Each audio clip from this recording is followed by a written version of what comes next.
Tonight, I'm sharing 3 disturbing true stories. Night shift workers share haunting experiences that still linger. These accounts come from real people who were just trying to do their jobs when the unexplainable happened. Story 1. The Hospital Visitor. Sarah Williams worked as a night nurse at St. Mary's Hospital in Ohio. She had been on the night shift for 5 years and thought she had seen everything. That changed on October 3, 2022. It was 3:15 a.m. when Sarah was doing her rounds on the 4th floor. As she walked down the main corridor, she noticed an elderly woman in a hospital gown sitting in the waiting area. This was strange because visiting hours had ended at 8 p.m. Security always cleared the floors before locking down for the night. Sarah approached the woman. "Ma'am, visiting hours are over. How did you get up here?" The elderly woman looked up at Sarah with the saddest eyes she had ever seen. "I'm waiting for my daughter. She's in room 412. They told me she wanted to see me." Sarah checked her patient list. Room 412 housed Maria Rodriguez, a 45-year-old woman who had been admitted 3 days earlier with pneumonia complications.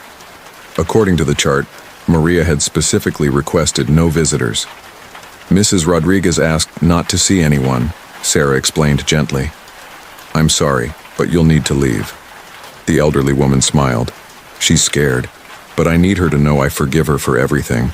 Tell her Mama is here." Sarah felt a chill run down her spine. Something about this woman didn't feel right. "What's your name, ma'am?" "Elena Rodriguez. Maria is my daughter." Sarah excused herself and called security. "We have an unauthorized visitor on the 4th floor. Elderly Hispanic woman, about 70 years old." Security arrived within minutes, but when they returned to the waiting area, the woman was gone. They searched the entire floor and checked all the exits. No one had seen her leave. Curious, Sarah decided to check on Maria Rodriguez. She found Maria awake, crying softly. "Maria, are you okay?" "My mother was just here," Maria said through tears. "She told me she forgives me for not visiting her before she died. She said she understands why I was angry." Sarah's blood went cold. "Your mother is here?" "She was sitting right there in that chair." Maria pointed to an empty chair by her bed. "She looked exactly like she did before the cancer took her. She said she's been trying to visit me, but I wouldn't let her." Sarah checked Maria's file more carefully. Under emergency contacts, there was a note. Deceased mother Elena Rodriguez died 6 months ago from cancer complications. Patient refused to attend the funeral due to family conflict. The next morning, Sarah asked the day nurse about Maria's family history. She learned that Maria had been estranged from her mother for 2 years before Elena's death. Maria blamed herself for not reconciling before it was too late. During that shift, the security footage was reviewed. The cameras showed Sarah talking to empty air in the waiting area, but the audio clearly captured 2 voices. Sarah and an elderly woman are speaking in Spanish, saying, "Dile a mi hija que la perdono." "Tell my daughter I forgive her." Maria was discharged 2 days later, but not before she told Sarah something that gave her chills. "My mother visits me every night now. She sits in that chair and we talk about old times. She's not sad anymore. She's peaceful." The 4th floor waiting area became known among night staff as Elena's chair. Other patients reported seeing an elderly Hispanic woman sitting there, always smiling, always peaceful. She never spoke to anyone else, but several Spanish-speaking patients said she would nod at them and whisper, "Todo estará bien." Everything will be okay. Sarah still works the night shift, but she always pauses when she passes the waiting area. Sometimes she swears she can smell the faint scent of roses, Elena's favorite flower, according to Maria.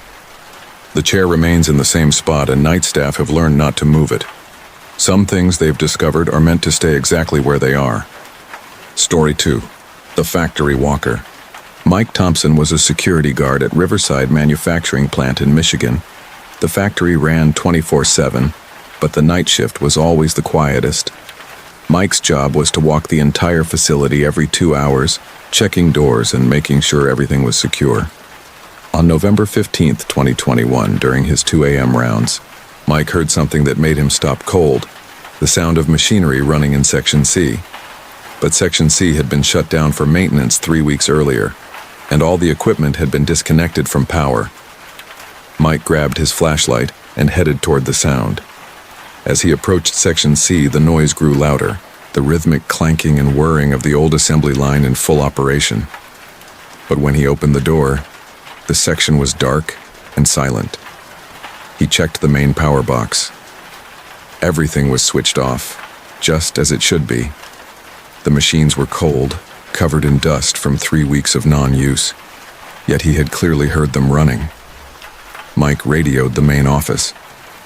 "Control, this is Thompson. I'm getting noise complaints from Section C, but everything's shut down. Should I call maintenance?" "Negative, Thompson.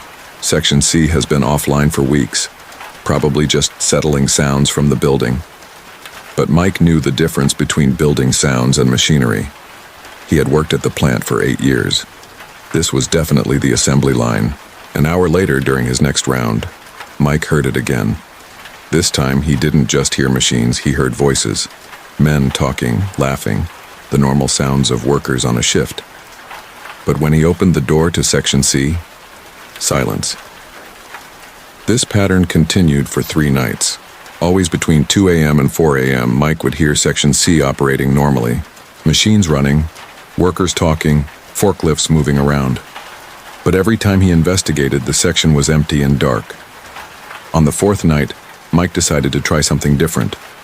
Instead of opening the door when he heard the sounds, he looked through the small window first. What he saw made his heart stop. Section C was fully operational. The assembly line was running, and workers in blue uniforms were at their stations and supervisors were walking around with clipboards. Everything looked exactly as it had when the section was active, except for one thing. Everyone was translucent, like looking at people through frosted glass. Mike watched for several minutes as the phantom shift worked. They moved naturally, talked to each other, and operated the machinery with practiced efficiency. Then, at exactly 4 a.m., everything stopped. The workers began filing out through a door that led to the old locker room, and the machines powered down. When Mike entered the section moments later, it was cold, dark, and silent. The next day, Mike spoke with his supervisor about what he had seen. That's when he learned about the accident that had shut down Section C permanently. 3 weeks earlier, a gas leak had caused an explosion during the night shift. 3 workers had died instantly, and 5 others were hospitalized with severe injuries. The company decided to permanently close that section rather than rebuild. The 3 workers who died were James Miller, Roberto Santos, and David Chen, all experienced employees who had worked the night shift in Section C for over 10 years. Mike's supervisor showed him the security footage from the night of the accident. At 3:47 a.m., the cameras captured the explosion. But in the moments before it happened, you could see the 3 men working normally, unaware of what was about to occur. The strange thing is, his supervisor said, they were found at their usual stations, like they were just doing their regular jobs when it happened. Over the following weeks, other security guards reported similar experiences. The phantom night shift in Section C continued to operate every night from 2 a.m. to 4 a.m. Maintenance workers refused to enter the section during those hours after several reported feeling watched and hearing whispered conversations. Eventually, the company sealed Section C permanently, but security guards still report hearing the sounds of machinery and workers through the sealed doors. The phantom shift continues, unaware that their workday ended 3 weeks ago. Mike requested a transfer to the day shift after a month of encountering the ghost workers. "They're not trying to scare anyone," he said. "They're just doing their jobs, same as always. They don't know they're dead." The sealed doors to Section C now have a sign that reads, "Authorized personnel only, structural maintenance." But everyone who works at Riverside knows the real reason it's off limits. Some shifts never really end, even when they should. Story 3. The Security Rounds. Officer Janet Martinez worked security at Metro Office Complex, a 15-story building that housed various businesses.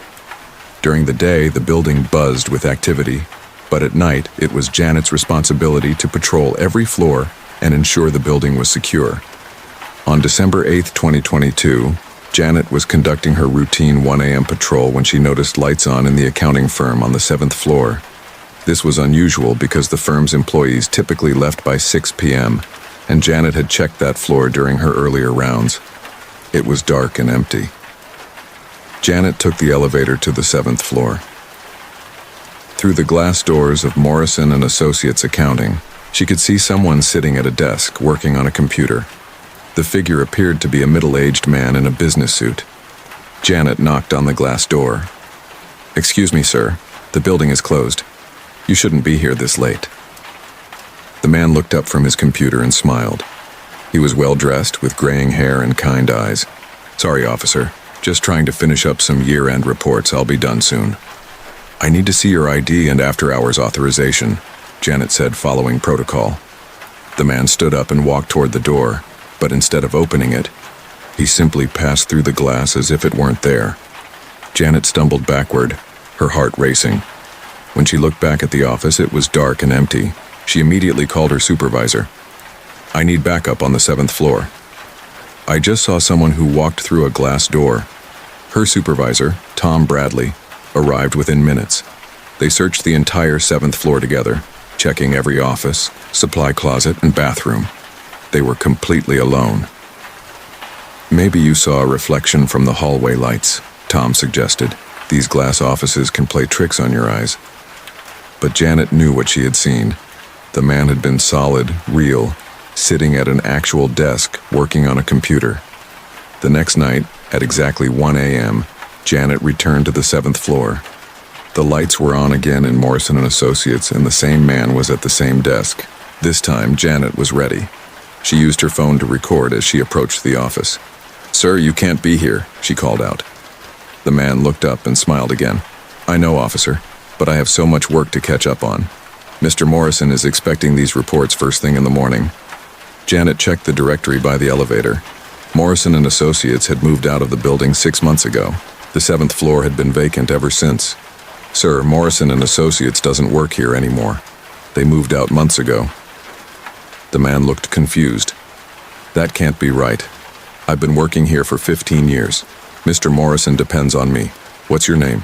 Janet asked. "Robert Walsh. I'm the senior accountant. I handle all the year-end financials." Janet's phone captured the entire conversation, including the man's responses. But when she reviewed the footage later, it showed her talking to an empty office.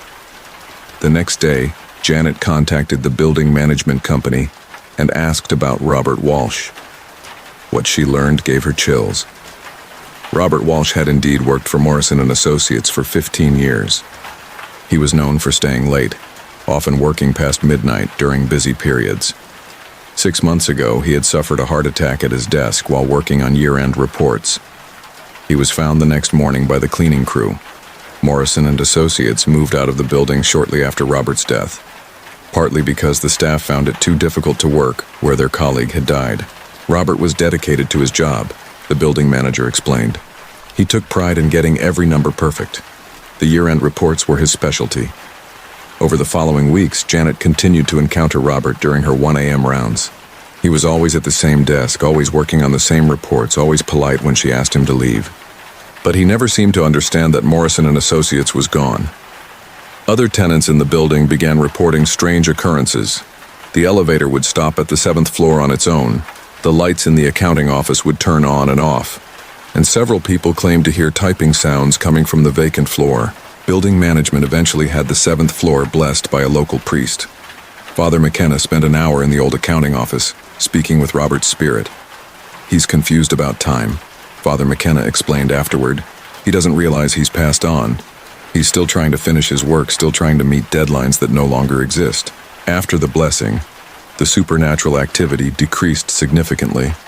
The lights stopped turning on by themselves, and the elevator no longer made unscheduled stops at the 7th floor. But Janet still sees Robert occasionally during her rounds. He appears less frequently now, and when he does, he seems more peaceful. Instead of frantically working at his computer, he's usually just sitting at his desk, looking out the window at the city lights. "I think he's finally starting to understand," Janet says. "The work is done. It's time to rest." The 7th floor remains vacant, but building management has decided to leave Robert's old desk exactly where it was. Some employees from other floors have reported feeling a sense of calm when they visit the 7th floor, as if someone is watching over the building and making sure everything is in order. Robert Walsh was known in life for his attention to detail and his dedication to his work. In death, It seems he's still making sure everything adds up correctly. Love these stories? Subscribe to Spook Feed for more true horror. Stay safe out there. These 3 stories remind us that some people are so dedicated to their work that not even death can keep them from their duties. Whether these encounters represent actual spirits or something else entirely, one thing is certain. The night shift often reveals things that the day shift never sees.